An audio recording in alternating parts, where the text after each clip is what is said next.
I'd like to welcome you all to another Kali Tutors tutorial session. In this tutorial session, we'll be focusing on ENN1504 assignment number 1. If you are new to our YouTube channel, please subscribe to get access to the latest public videos the moment that we upload them. If you'd like to contact us, please use the number provided on your screen. Let us look at the instructions for assignment number 1, question 1. My assumption is that you've already looked at the background information and you are now ready to read the instructions before you read the draft memorandum. The instructions read as follows. Read the draft memorandum below, which contains some deliberate errors, and improve it by revising, editing, and proofreading it. This means that you should write an improved final version of the memorandum, which will be sent to members of the community and the youth. In your final version of the memorandum, you should revise the structure of the memorandum, include additional relevant information and omit irrelevant information, use the correct grammar and sentence structure to establish the appropriate style, and register. Write well-structured paragraphs that are concise, coherent, and logically sequenced. Okay, so let us look at the draft memorandum. Okay, so your task is to read the address section of the memorandum and make sure all necessary information has been provided. Okay, if you look at the information provided in this draft memorandum, you'll notice that the name of the organization has been spelled incorrectly. It is not supposed to be Lethu Ithemba Development Programmer. It is supposed to be Ithemba Lethu Youth Development Program.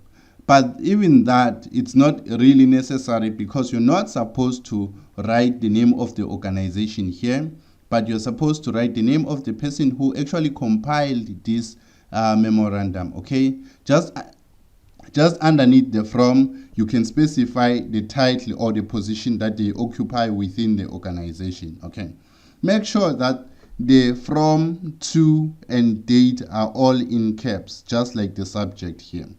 Another thing that you'll notice is that the date given here is actually the 7th of May 2023. This date is actually later than the enrollment date, okay? So the enrollment process is supposed to start on the 1st of January 2023, meaning you cannot write the memorandum after the enrollment process has already begun. So you need to make sure that this date here comes before the 1st of January 2023. Okay, so I'll suggest you pick a date in 2022. Remember, this thing is all fictitious. Okay, you have to make up things and come up with your own dates or your own information in order to make everything logically sensible. Okay, if you look at this subject here, you can also improve it. The grammar here is just not correct, and the dates, remember, the instructions told us that, okay, the enrollment should take place in 2023. So you need to change this one to 2023 and improve it in a manner that will make it look professional. I'll show you just now in an example, okay? So without wasting any more time, let us look at an example answer. Okay, so this is what I would have written if I was to submit this assignment. Okay, so the first thing that you'll see that is actually different from this here is that my from is all in caps, and we've written the name of the person who compiled the memorandum. This name here was given to us as part of the assignment. Okay, and then I've also written their role or their position in the Ithemba Lethu Youth Development Program. Okay, this one is a regional manager. You'll also notice that the 2 is in caps, the date is in caps. I've changed the date here to 7 May 2022, and I've also changed who the memorandum is addressed to. Now it says that all members of the Makhosini community. Remember, the youth is actually part of the members of the community, so you can just say all members of Makhosini community, okay, or something that you think makes sense. But I don't really think it is important to really specify that to the community and the youth, because I think the youth falls as it's actually part of the community. Okay, so I've also changed the subject and now it reads as follows: our expansion announcement and invitation for applications to enroll in Ithembale Youth Development Program. Okay, it is important that you remember that you're not the only person watching this video. Therefore, avoid copying things exactly the way that we wrote them. Our purpose is to show you how to tackle the questions, but not to give you answers. Okay, please download our app from Google Play to get access to the latest videos the moment that we upload them. Okay, let us move on to look at paragraph number 1. The paragraph reads as follows: it is with great pleasure to inform the community of Makosini on the developments after deliberations with government and private sponsors. The Ithembale Youth Development Program has been allocated to 10 new locations to allow more youths to partake in this exciting developmental program set to work on equipping youths with necessary skills for their workplace, university, and life in general. The program has acquired a five-year sponsorship from the government and 2 major sponsors from abroad. These new developments allow a larger intake as opposed to the recent previous years.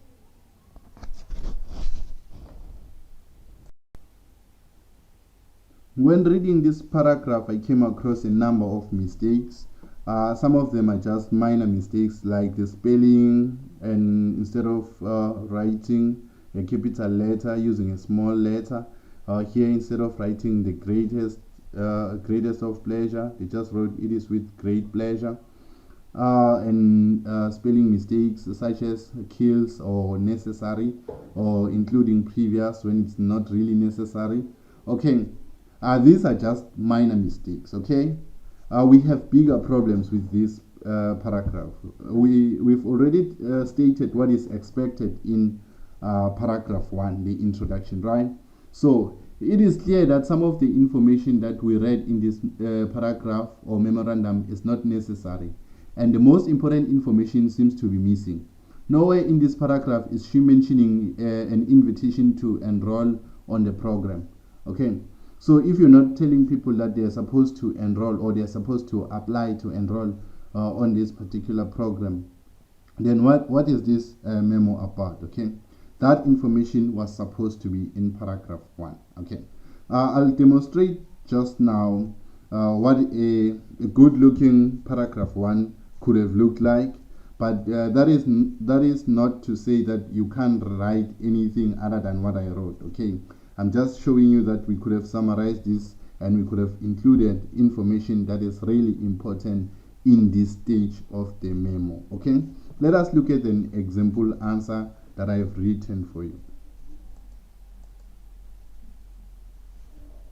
After reading this paragraph, you understand exactly what this memorandum is about. Okay, we did not give more details about the reasons for the expansion. We did not give details about the process of applying to enroll. Okay, such information will be included in the body of the memorandum. Okay, so let us move on now to the next section. To continue with the discussion, please join our membership channel. To join, please click on this button here. If you are not in a position to join, we'll make these videos public when the date approaches the due date of the assignment. Thank you for watching.